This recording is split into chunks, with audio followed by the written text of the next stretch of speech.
ओम नमो भगवते वासुदेवाय। स्वागत है आपका हमारे चैनल पर।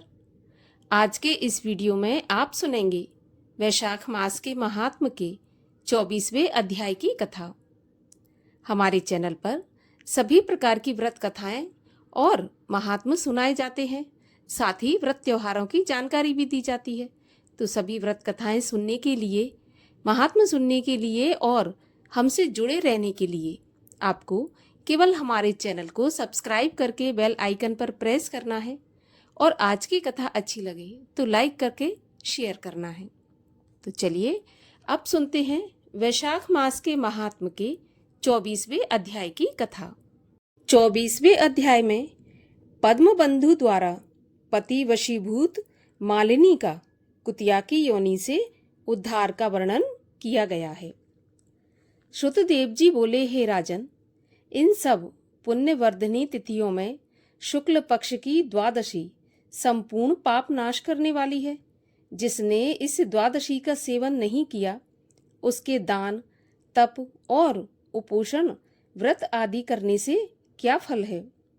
इष्टापूर्त से क्या फल है? जो फल गंगा पर ग्रहण के समय सहस्त्र गौदान करने से मिलता है, वही वैशाख मास में द्वादशी के दिन योग्य ब्राह्मण को अर्पण करने से होता है।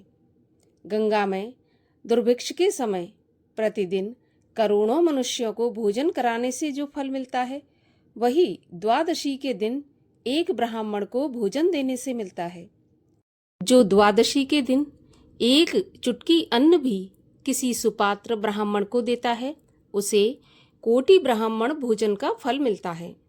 जो मधु सहित तिल के पात्र का दान द्वादशी के दिन करता है, वह संपूर्ण बंधनों से छूटकर विष्णु लोक को चला जाता है। शुक्ल पक्ष की एकादशी के दिन जो रात्रि में जागरण करता है, वह जीते जी ही मुक्ति पा जाता है और उससे सभी देवता प्रसन्न रहते हैं। करोड़ों सूर्य ग्रहण और चंद्र ग्रहणों में जो तीर्थों में स्नान आदि करने से फल मिलता है, वह एकादशी के दिन प्रातःकाल स्नान करने से मिलता है। जो मनुष्य द्वादशी के दिन तुलसी के कोमल पत्तों से विष्णु भगवान का पूजन करता है, वह अपने 7 कुलों का उद्धार करके विष्णु लोक को जाता है। जो कोई वैशाख में द्वादशी के दिन बच्चे सहित गौदान करे, वह अपने कोटि कुलों का उद्धार करके विष्णु लोक का अधिकारी होता है। जो कोई शुक्ल पक्ष की द्वादशी के दिन यम, पितृगण, गुरु, देवता और विष्णु भगवान के निमित्त दक्षिणा सहित जल का घड़ा दान करे, दही और अन्न भी दान करे, उसका फल सुनो। उसको जो पुण्य प्रयागराज में प्रतिदिन करोड़ों मनुष्यों को 1 वर्ष तक षटरस युक्त भोजन कराने से होता है, वही फल मधुसूदन भगवान की आज्ञा से मिलता है। जो कोई द्वादशी के दिन शालिग्राम दान करता है, वह संपूर्ण पापों से छूट जाता है। जो ग्रहण के समय गंगा में सप्तद्विपति पृथ्वी का करोड़ बार दान करे, उसके समान ही फल मिलता है। द्वादशी के दिन जो मधुसूदन भगवान को दूध से स्नान कराए, उसे राजसूय और अश्वमेघ यज्ञों के समान फल मिलता है। वही फल गंगा में मिलता है, इसमें संदेह नहीं है। त्रयोदशी के दिन जो दूध और दही मिलाकर विष्णु भगवान का पूजन करें, उसमें शक्कर, शहद और घी मिलाकर मधुसूदन भगवान की प्रसन्नता के लिए भक्ति पूर्वक पंचामृत से भगवान को स्नान कराएं, वह अपने सब कुलों का उद्धार करके विष्णु लोक को जाता है। जो सायंकाल के समय विष्णु भगवान की प्रसन्नता के निमित्त शरबत दान करे, उसके पहले के पाप ऐसे दूर हो जाते हैं जैसे सर्प अपनी पुरानी कैंचुली छोड़ देता है। सायंकाल के समय जो रसीली ककड़ी दान करे, वह उसके रस के प्रताप से कर्म बंधनों से मुक्ति पाता है। जो कोई ईख अथवा आम दान करता है, उसके कुटुंब में 100 पीढ़ी तक बार बार संतान चलती रहती है। जो द्वादशी के दिन सायंकाल के समय चंदन आदि का दान करे, वह आने वाली व्याधियों से सदैव मुक्त रहता है। हे राजन, द्वादशी के शुक्ल पक्ष में जो कुछ भी पुण्य किया जाता है, वह अक्षय फल का दाता होता है। हे राजन, इसकी प्रख्याति क्यों हुई, यह भी मैं तेरे सामने कहता हूँ। इसके सुनने से संपूर्ण पाप दूर होते हैं और अत्यंत मंगलकारी भी है। प्राचीन समय में कश्मीर देश में एक देवव्रत नामक ब्राह्मण हुआ करते थे। उसकी मालिनी नाम की एक पाप रूपी पुत्री थी। वह कन्या सत्यशील नाम के एक बड़े विद्वान ब्राह्मण से ब्याही गई। उससे विवाह करके वह अपने यमन नाम के देश को चला गया। वह रूप यौवन संयुक्ता कभी भी पति की प्रिय नहीं हुई और वह निष्ठुर, उससे सदा द्वेष रखे। इसके अतिरिक्त किसी से भी कोई द्वेष न रखे।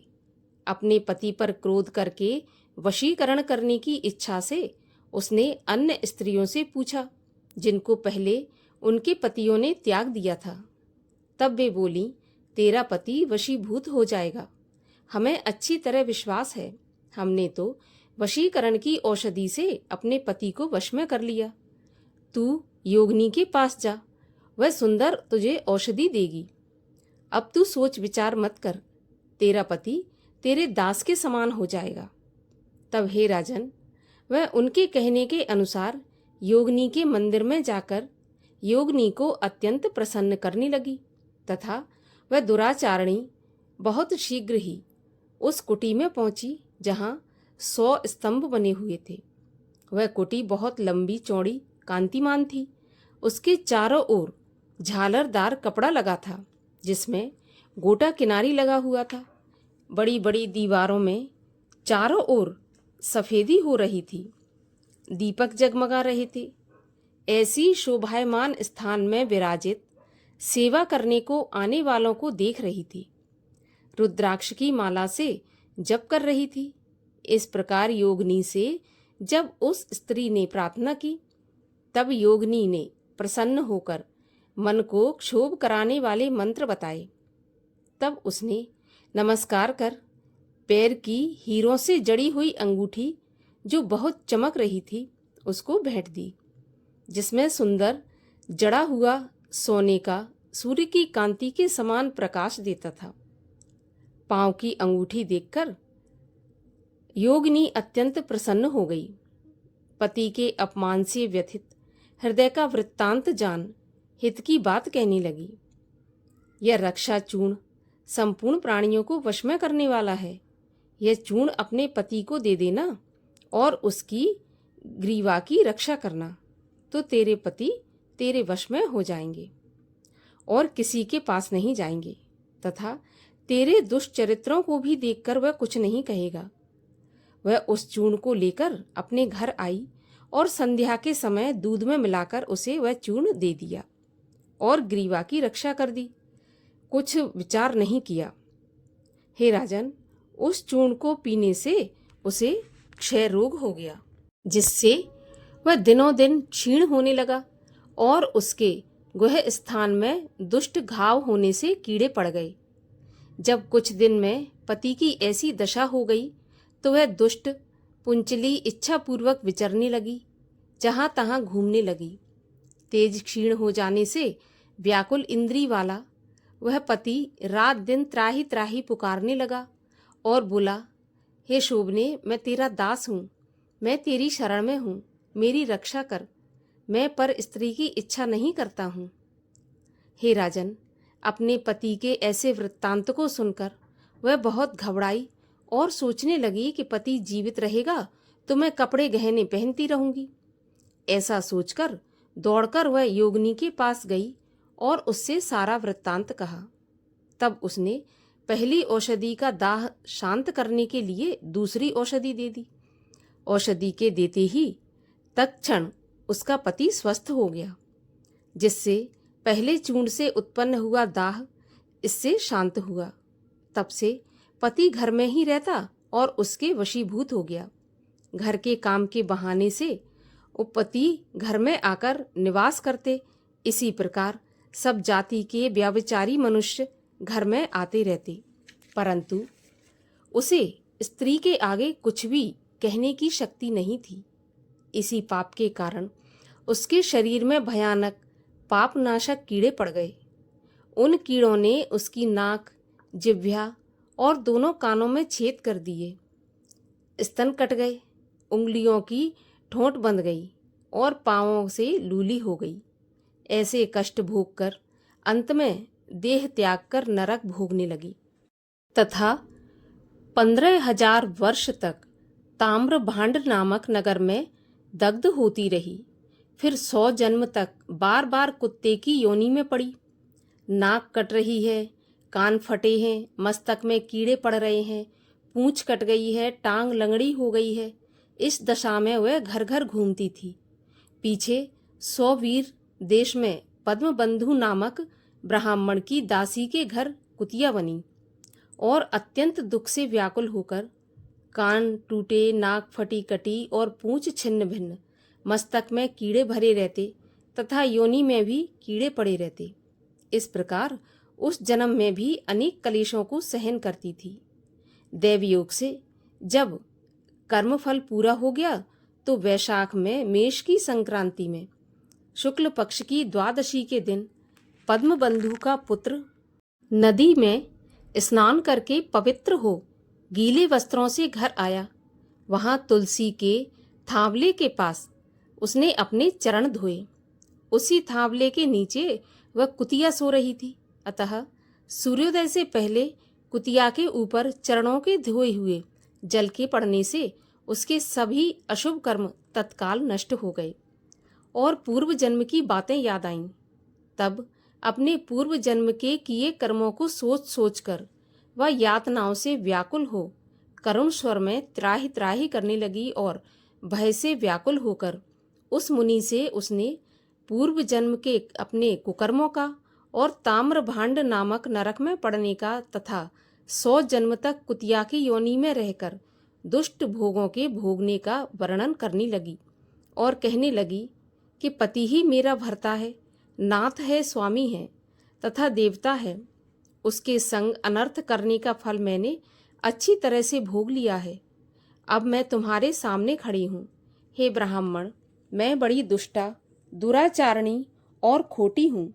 अब मेरा उद्धार करो और वैशाख के शुक्ल पक्ष की पुण्यों को बढ़ाने वाली द्वादशी के अपने किए हुए सुकृत कर्म मुझे देकर मेरा उद्धार करो।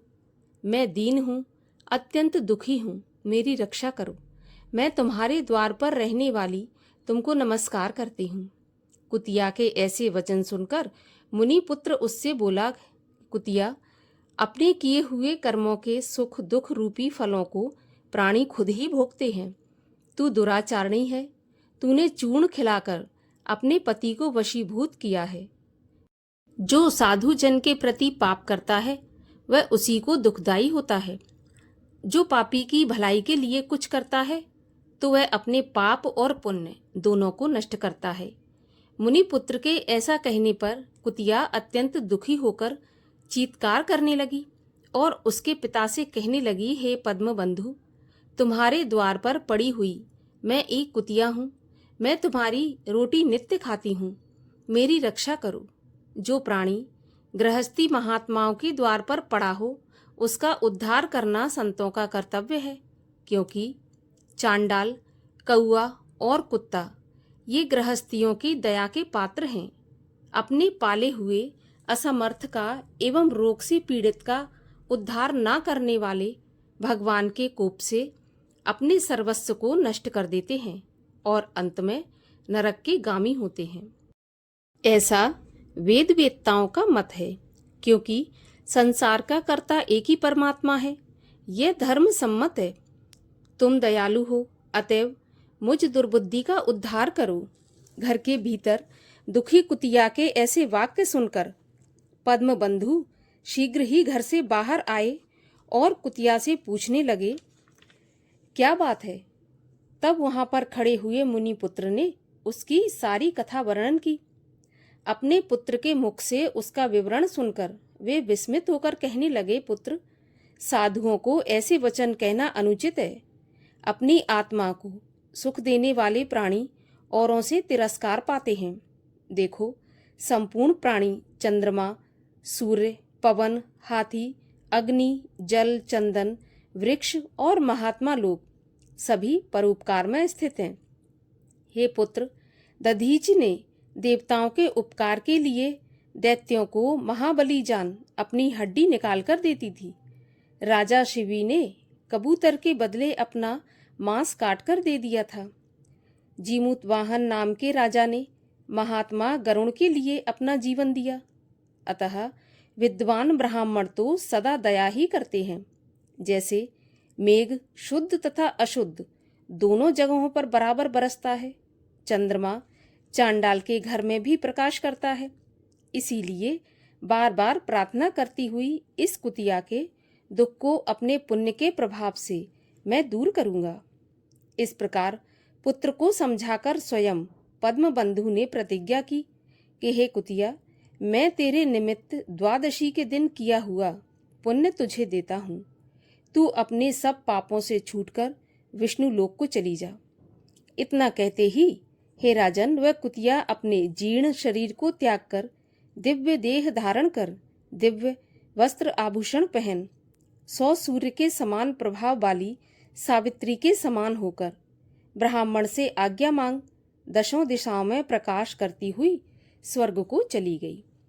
स्वर्ग में अनेक प्रकार के महाभोगों को भोग नर नारायण भगवान के अनुग्रह से वैशाख शुक्ल द्वादशी के प्रभाव से वह उर्वशी नाम की श्रेष्ठ अंगों वाली देवताओं की प्रिय अप्सरा हुई, जिसे योगी जन योग द्वारा प्राप्त करते हैं।